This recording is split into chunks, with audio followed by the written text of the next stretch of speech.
Addressing the risks of forced labor during employment.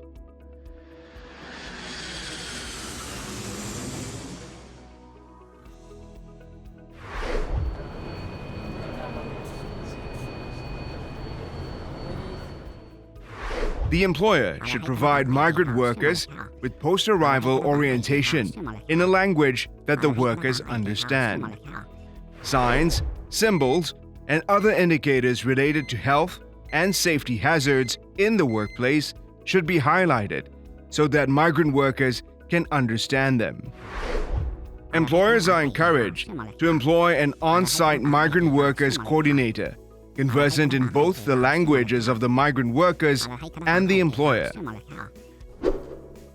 Migrant workers should be given a worker's handbook and any factory regulations in a language they understand.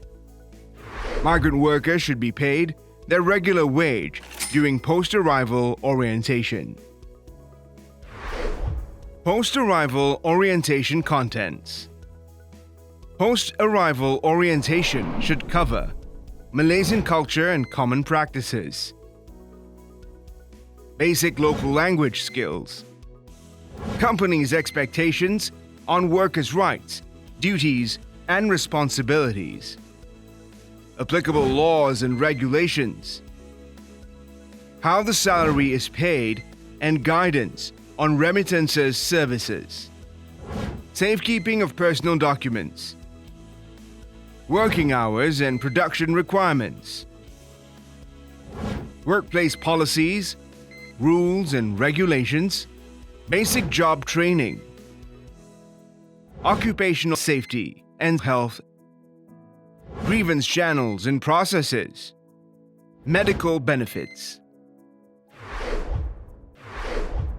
wage payments. During employment, forced labor practices may occur. The following fair employment guidelines eliminate risks of forced labor. Timely payment of wages directly into the worker's bank account. Keep accurate records of wage payments and calculations. Comply with national minimum wages requirements. Establish standardized wage system and payslip that provides workers with clear and transparent information on wages, including hours worked, wage rates, overtime, and any lawful deductions. Pay wages not later than the 7th day of the wage period and avoid non-payment or delayed payment. When a delay is unavoidable, the permission of the Director General of Labor must be obtained. Wage deductions and in-kind payments. For loans or advances, both employer and worker should have an agreement on the terms of payment. All payments must be issued with receipts. Deduction from wages shall not be made with the aim of indebting a worker and binding worker to employment.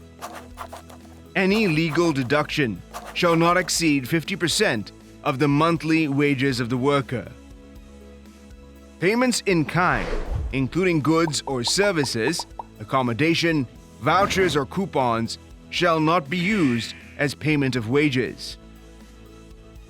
Workers shall not be compelled to purchase goods or services from any particular store or service provider assigned by employers. Workers shall not be held in debt bondage. Any advance provided to workers shall be in accordance with the Employment Act 1955. Working hours, rest day, holiday, and leave entitlement. Workers must not be forced to work overtime above the limits stipulated in the Employment Act and the Employment Limitations on Overtime Work regulations and under a menace of a penalty or threat of dismissal. Never use threats to make workers work more overtime hours than allowed by the law. Make sure the workers are given appropriate rest time and weekly rest days in accordance with the Employment Act 1955. Make sure the workers are entitled to paid holiday, annual leave, and sick leave in accordance with the Employment Act 1955. If workers are required to work overtime, work on rest day or public holiday, they must be paid according with the provision in the Employment Act 1955. Disciplinary and grievances measures. Establish a strict policy on preventing violence, harassment, abuse, and coercion, and train all relevant personnel on their respective roles and responsibilities under the policy. Establish a formal mechanism for migrant workers to lodge complaints and seek remedy without fear, including mechanisms to report violations anonymously, taking into consideration language and cultural barriers. Disciplinary measures should not include sanctions that result in an obligation to work. Passports and personal documents. Do not force workers to surrender their passports or personal documents, as such practices are prohibited under the Passport Act 1966. Employers should keep only copies of a worker's passport and work permits. Employers should provide a safe place where workers could keep their passports and personal documents. If migrant workers specifically request the employer to keep their passports and personal documents for safekeeping, the employer should develop relevant written procedures and designate a focal person to ensure that workers have access to the documents without restrictions. Freedom of movement. If accommodation is provided, make sure the workers' movement is not restricted outside working hours. Any form of coercion shall not be used to physically confine workers at the dormitory. Do not lock the doors to the workplace, even during work hours, or dorms to prevent workers from leaving. Do not use penalties to enforce a curfew, and do not hire security guards to restrict workers' movement. Accommodation. If the accommodation is provided by employers, the employers should ensure that the dormitories are clean, safe, and provide reasonable living space and in compliance with Act 446. Employers should provide workers information about accommodation, any cost involved, and transport options to and from the factory. Employers should develop rules and regulations of the accommodation, and migrant workers should be given the option whether to live in the accommodation or not. Termination of employment. Employers may terminate the contract prematurely, without notice or compensation, for example, for gross misconduct, in accordance to the employer's disciplinary procedures.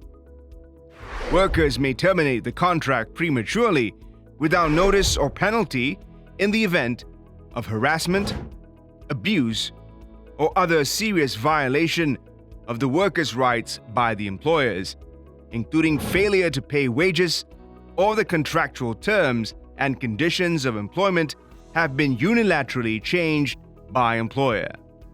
Serious ill health as certified by an independent doctor. Extenuating circumstances such as the death or serious illness of a family member or other family emergency with satisfactory proof to be provided to employers. If migrant workers voluntarily terminate the contract of employment prematurely, without providing reasonable notice and without the fault of employers, workers are to pay the employer the notice period and/or other compensation as stipulated in the contract. If employers prematurely terminate the contract without cause, employers to pay for the notice period any applicable termination benefits or compensation in accordance with terms and conditions of employment. Final wages. Upon termination of employment, the migrant worker should receive all outstanding remuneration, if any, including wages, bonus, and overtime pay or other benefits for work performed, including severance payments normally due prior to repatriation. Employers may make deductions for any outstanding payment due to authorities and employers, such as income tax payment, authorized deduction for meals, accommodation, or services, or notice payment, as stipulated in the Employment Act, or terms and conditions of employment if workers terminate the contract prematurely without cause and notice. Repatriation. Upon completion of the employment contract, the employers should pay for the cost of the worker's return airfare to the source country as part of the repatriation process. For premature termination, on a case-by-case basis, employers should consider paying for the cost of repatriation if the premature termination is due to employer's breach of terms and conditions of contract or not due to the fault of the worker. Employers shall not be responsible for the cost of repatriation for summary dismissal and premature termination by workers without cause.